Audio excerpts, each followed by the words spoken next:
I'm here to talk about success.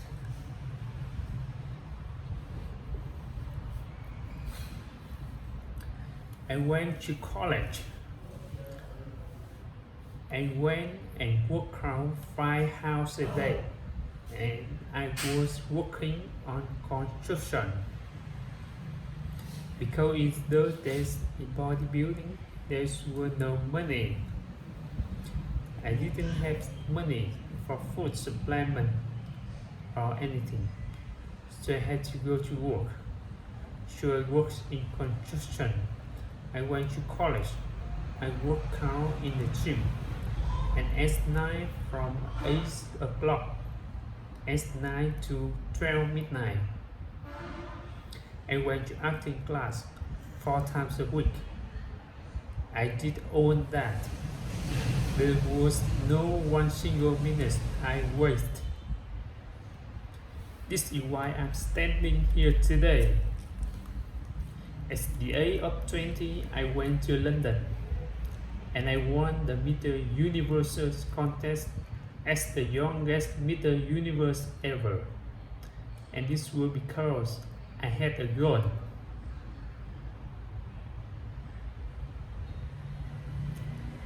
If you don't have a vision of where you're going, if you don't have a goal where to go, you trip around and never end up anywhere. 74 of people had their job in America. The majority of people don't like that they are doing. Because they're not doing is because they have a goal and follows the goal. They just aimlessly trip around and there is a job opening. So they get the job because they need to work. But then when you work it's a chore. It's work. It's not fun. So only a quarter of people really enjoy what they're doing in life.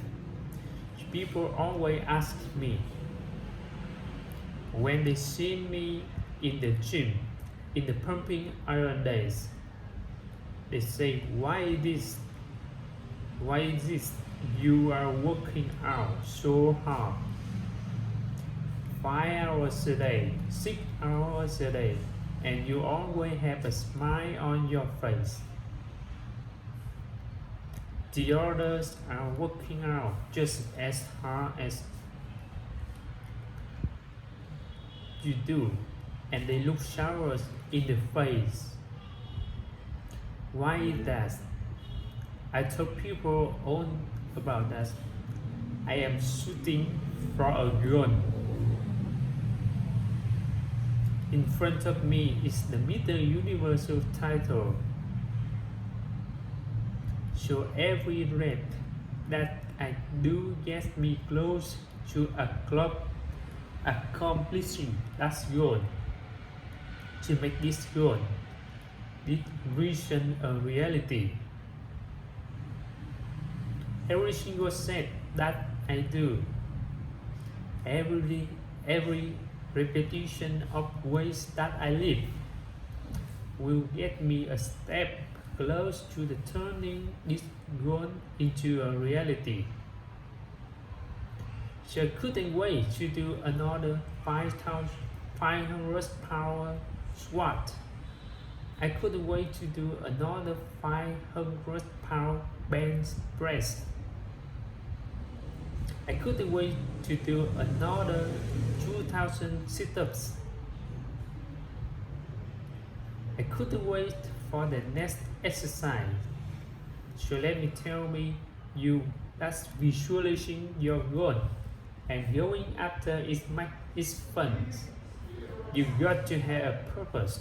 No matter what you do in life, you got to have a purpose.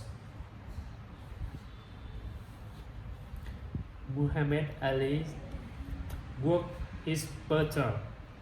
And I saw it first hand. I remember there was a sports writer in the gym.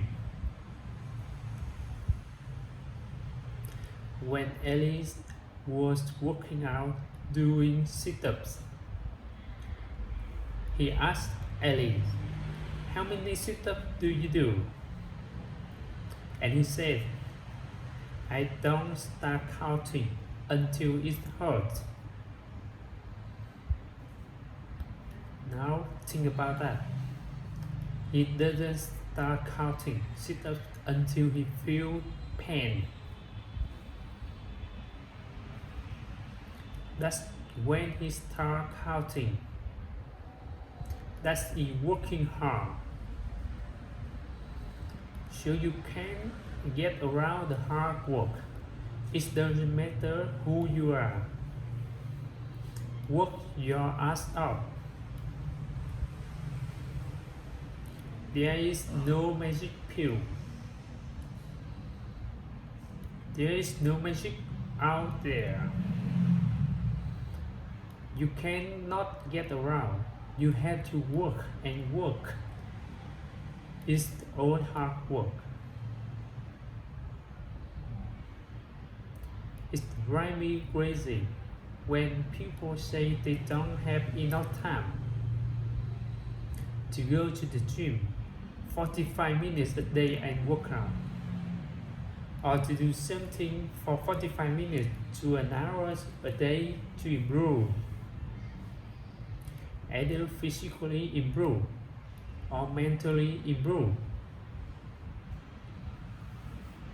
Imagine you read 1 hour a day about history.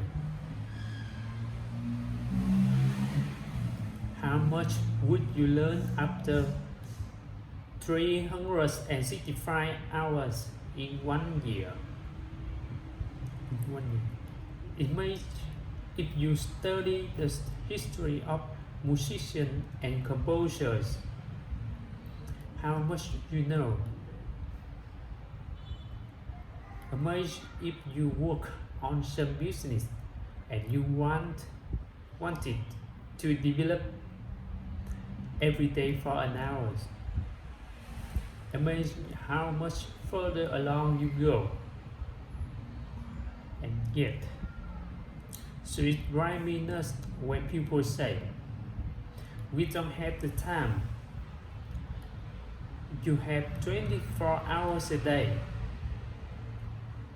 We sleep 6 hours a day. So it still gives you 18 hours. There's people shaking their heads saying, "I don't sleep 6 hours, I sleep 8 hours." Well, just sleep faster. Should we have 18 hours a day? The average person works 8 to 10 hours. Let's assume it's 10 hours, so we have 8 hours left. Then you travel around an hour a day, maybe 2 hours a day. So now you still have 6 hours left. So what do you do with these 6 hours? What do you do with these 6 hours? Eat a little bit, smoocher a little bit, talk a little bit to people. Can you see how much time is available? If you organize your day, so you got to work hard. I had plan B.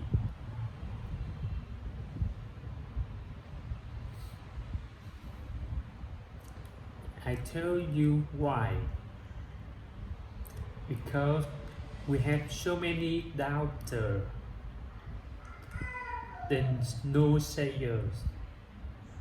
We have so many people who say no, you can't do it. It's impossible.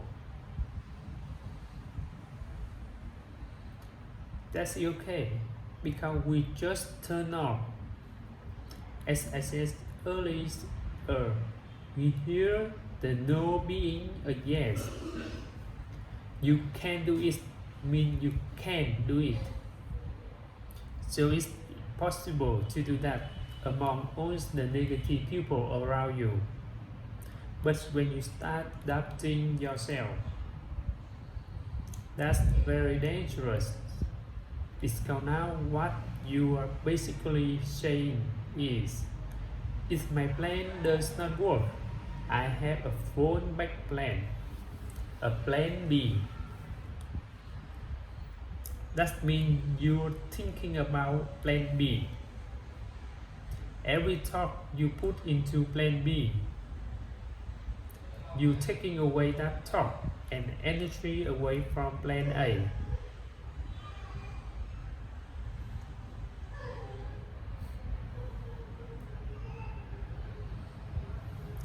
It's very important to understand that we function better if there is no safety net. Because plan B becomes a safety net. If I fail, then I fall and I get picked back up and I have something else there and it will protect me. That's not good. People perform better when there is no safety net. People perform better in sports and everything else when there is no plan B. I'm telling you that I never ever had a plan B. I make a full commitment to be a bodybuilding champion. I make a full commitment that I will be in America. I make a full commitment that I'm going to get into show business. I'm going to be a leading man. No matter what it takes, I will do the work. I will do the work over and over and over until I get it. The same was in politics and everything like that. To me, it's very dangerous to have a plan B because you are cutting yourself off from your chain of really succeeding. And the main reason people want a plan B is because they are worried about failing. What if I fail? Then I won't have anything else. Let me tell you something. Don't be afraid of failing because there's nothing wrong with failing. You have to fail in order to climb that ladder. There's no one that doesn't fail. Michael Jordan said in one of his interviews, when talk, you unbelievable. You are the greatest basketball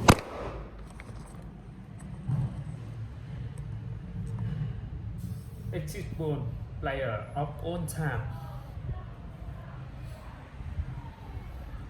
I mean, tell me about that. You are just mentioning the success. For me to become the greatest basketball player, I missed 9,000 shots when I was playing basketball in the NBA games.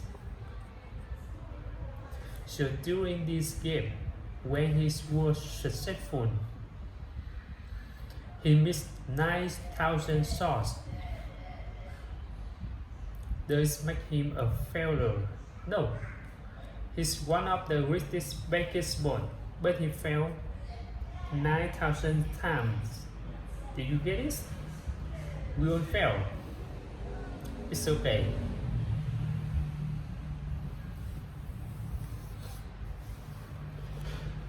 What's not okay is when you fail and you stay down. Whoever stays down is a loser. And winner will fail and get up, fail and get up, fail and get up. You always get up. That's a winner.